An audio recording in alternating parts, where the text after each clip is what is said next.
Hello guys, magandang araw po sa inyo. Ito nga palang video natin ngayon ay random. Ito nga pala guys yung ganap ng isang araw nung gabi. Nagtulong-tulong nga silang tatlo dyan na magkatay ng itik. Kasama nga guys na tumutulong dyan yung kuya ng asawa ko. Tapos yung bunso kong kapatid at syempre nga yung mister ko. Apat nga sana sila dyan kaso nga lang natulugan nga sila nung isa. Tapos ang ginawa nga lang nila, nagpakulo sila dyan guys ng isang kalderong tubig para nga doon nila isasawsaw yung mga nakatay nga nilang itik para nga madali na lang matanggalan ng balahibo. Tapos ito nga pala guys, yung ganap ng madaling araw, maaga nga kami gumising kaming tatlo. Kasama nga dyan guys yung ate ko. At saka syempre guys yung mister ko kasi siya yung magdadrive nga ng motor. Kasi hindi nga namin kaya yun. Ang kaya ko lang drive-in guys ay syempre yung bike nga lang. Kaya no choice nga siya at sumama kahit inaantok pa nga siya ng mga oras na yan. At nung okay na nga guys, nung natapos na nga rin kaming magayak, ay dali-dali na nga rin kami guys lumabas dito sa may bahay. Para nga nang sa ganun ay makasakay na nga kami dito sa may motor at nang makaalis na nga rin kami. Dahil guys, dun nga kami bumibili ng nangakailangan nga namin dun sa may bahay ng Talavera. Dun pa nga rin kami talagang bumibili. Kung mapapansin nyo nga rin guys ay sobrang dilim pa kasi alas 4 pa nga lang din ng mga oras na yan. Tapos ito na nga pala kami guys, nasa may daan na rin kami. Tapos dito na nga lang din kami dadaan sa may gawing San Agustin kasi dun nga guys yung daan na malapit dun sa may papuntang bayan ng Talavera or ng palengke ng Talavera. Mapapansin nyo nga guys ay wala nga akong batang kasama kasi iniwanan ko nga siya dahil guys sobrang aga pa nung mga oras na yan. Hindi ko naman din siya pwedeng isama kasi malamig pa nga, tapos tulog na tulog yung bata kaya timing na timing talaga na maaga kaming umalis. Tapos yung isa ko palang kapatid dun ko na lang pinatabi sa anak ko para nga lang sa ganun ay may bantay nga rin siya dun sa may kwarto.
At after nga guys ng ilang minutong biyahe namin ay narating na nga namin itong palengke ng Talavera. Dito na nga lang kami guys paparada ng motor dito sa may likod guys ng palengke kasi dito nga guys yung talagang paradahan nga ng mga sasakyan.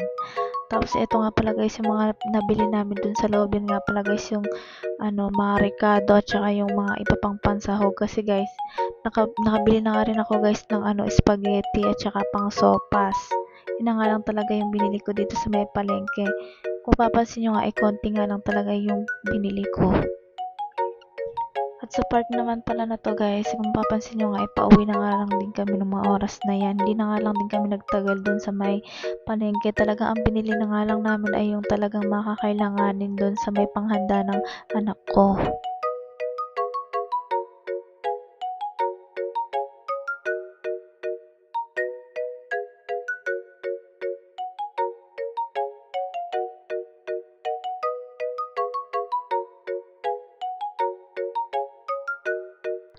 Nung nakauwi na nga kami guys, nakita ko nga agad itong anak ko at saka yung tita niya.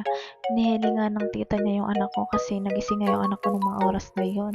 At ito nga pala guys, siguro mga alas 8 na rin ng mga oras na yan. Tapos nakapagluto na rin ako guys ng puto. Tapos ang susunod na malulutuin yun ay yung spaghetti, tapos yung pang sopas, tsaka guys yung lulutuin na pang ulam. Yun nga yun guys yung kinatay nga nilang itik. Tapos ito pala yung anak ko guys, kumakanta-kanta siya ng mga oras na yan. Mukha namang nag-enjoy siya nung araw nung birthday niya.